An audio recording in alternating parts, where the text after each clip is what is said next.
This is Australia. For the man who imagines being strangled by a tarantula while a kangaroo breaks his kneecaps and thinks, yes please.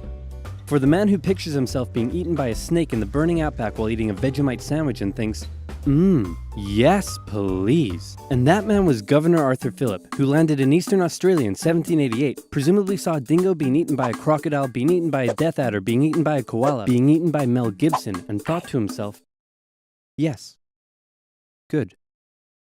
Now I know what you're thinking, but oversimplified, the British didn't discover Australia, the Vikings did.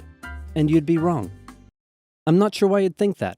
But hey, if you love Vikings so much, then why don't you check out today's sponsor? Vikings War of Clans was inspired by the PC strategy and RPG games of the 90s we all loved, like Age of Empires and Civilization. If you, like me, want to relive those memories again with a new experience, then this mobile game is for you. Vikings lets you choose your own playstyle, and what makes its world so addictive is that more than 20 million online players are constantly changing the way it evolves by never-ending fighting over resources, forging new alliances, and competing in live events. Support my channel by downloading Vikings for free, only from my links in the description box below, and get the special bonus of 200 gold coins and a protective shield. Buy! Man, this is great. The market will continue to grow forever. But what if it doesn't? Oh crap, I never thought of that. Sell! And the stock market crashed, which led to economic downturn, which meant banks wouldn't lend anyone any money, which led to more economic downturn, which meant everyone stopped buying stuff, which led to more economic downturn. And hey, what if all the crops in the Great Plains were destroyed in a drought and then a big dust storm engulfed the area? That's right, more economic downturn. And in an effort to combat the crisis, America began imposing tariffs on foreign imports, which made the economic downturn go global, and the earth got really depressed. But one nation that was hit harder than most by the whole affair, Australia. The problem for Australia was that it relied heavily on its export industries, and in the current economic climate, no one was buying. To make things worse, Australia had introduced its own currency and pegged it onto the gold standard via the British pound, but then the UK started messing with its own peg on the gold standard, and if this is starting to sound confusing, then let me oversimplify it for you. Hey UK, looks like my car is broken down. Want to give me a tow? No problem, friend, I got you.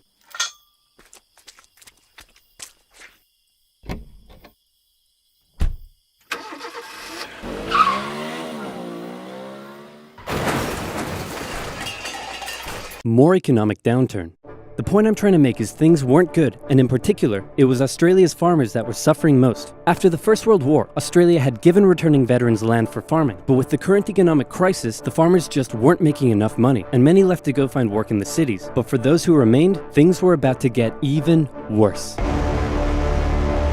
Before we get into that, it's time for some cultural exchange. My national bird is the bald eagle. It's a strong patriotic symbol of America and a deeply valued and protected species. My national bird is the peafowl. It's a beautiful creature whose vivid colors represent India, so we list it as a protected species. My national bird is the emu, and it's a pest. Also bloody delicious. Emus, 6 feet tall, 90 to 120 pounds, and able to run at speeds up to 40 miles per hour, usually return to the coast after their breeding season. But suddenly they found Western Australia full of lush, wet farmland. Oh my, look at all this delicious wheat that just so happens to be growing here in large quantities. Hey guys, get a load of this. You know, oh my, look at all this delicious wheat that just really good. That's really good. Oh yeah, every day. Hey, who left this big hole in the fence? Guys, get a load of this. Oh wow. That's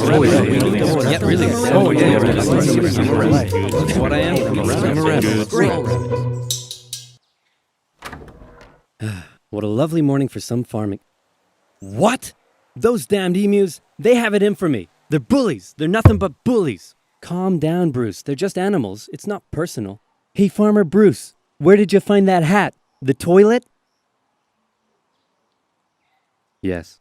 20,000 emus cost the already struggling farmers millions more pounds in lost crops and damages. The situation couldn't continue like this. Something had to be done. So in 1932, the farmers turned to the government for help. You'd think they'd go to the Minister of Agriculture, but these farmers said no. This is a job for the military. So they went to George Pearce, the Minister of Defense. That's right, Australia was to go to war with the emus. But not everyone was happy with the idea. This is barbaric. We can't go slaughtering thousands of our own national bird. Oh, come on, guys. The machine guns will make it quick and painless. Machine guns? You're using machine guns?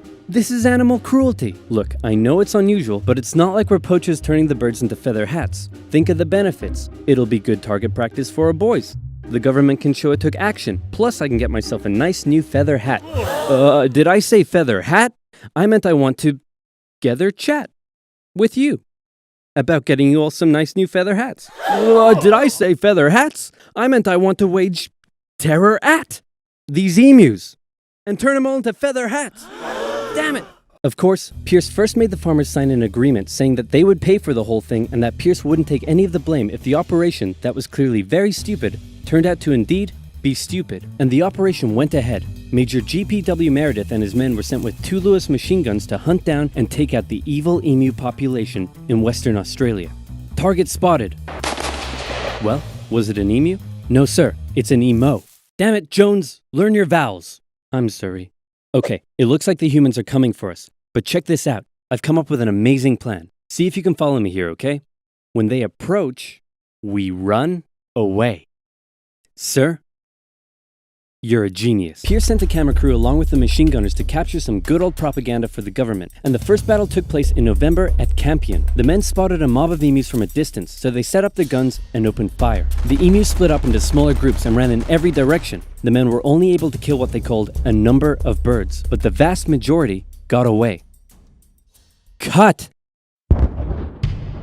Surprisingly, many of the emus were able to take multiple bullets, but still run at full speed to safety, causing Meredith to compare them to tanks, saying if we had a military division with the bullet-carrying capacity of these birds, it would face any army in the world.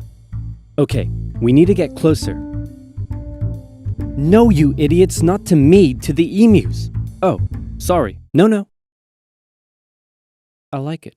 So next, they tried sneaking up on a large number of emus near a local dam and firing at short range. Maybe the men were just unlucky, but my professional opinion says the emus were magic, because both guns jammed after just 12 emus were killed, and once again, the rest got away. Cut! The men were feeling a little humiliated after losing to a pack of discount ostriches, so they decided to move further south, where the emus were said to be tamer. And this time, they had a new strategy. Okay, Jones, here's the plan. You mount the machine gun in the back, I'll chase the emus, you shoot. Got it? Got it.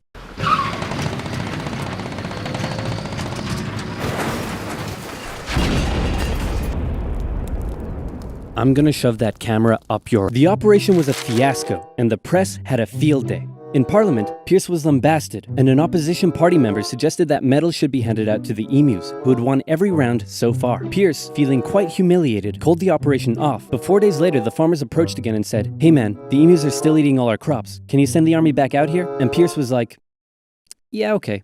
So the operation was back on for round 2. And this time Meredith and his men had learned the emus' guerrilla tactics, and were much more successful, with reports suggesting the men were cutting down 300 emus every week. I hope you boys are getting great footage of this. What on earth are you filming?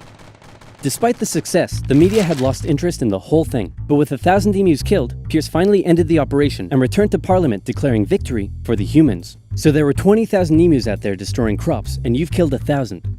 Meaning there's still 19,000 emus out there. Yep. And in addition, you've burned through 10,000 rounds of ammunition. Meaning you wasted 10 rounds per confirmed kill. That's right. Yeah, I'm gonna go ahead and call this one for the emus. At least I got a feather hat. What? So in the end, the emus won the Great Emu War of 1932, and the emus continued to wreak havoc on the farmers for years to come.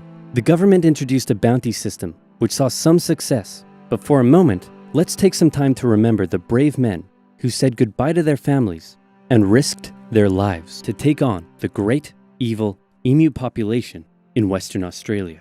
But even more importantly, let's think of the friends they made, the bond they created, and the memories they shared. Take me home to golden fields and sights of days gone by. It's where the heart lies with stories on... Hey, guys? I solved the emu crisis. Really? How? I just made some better fences.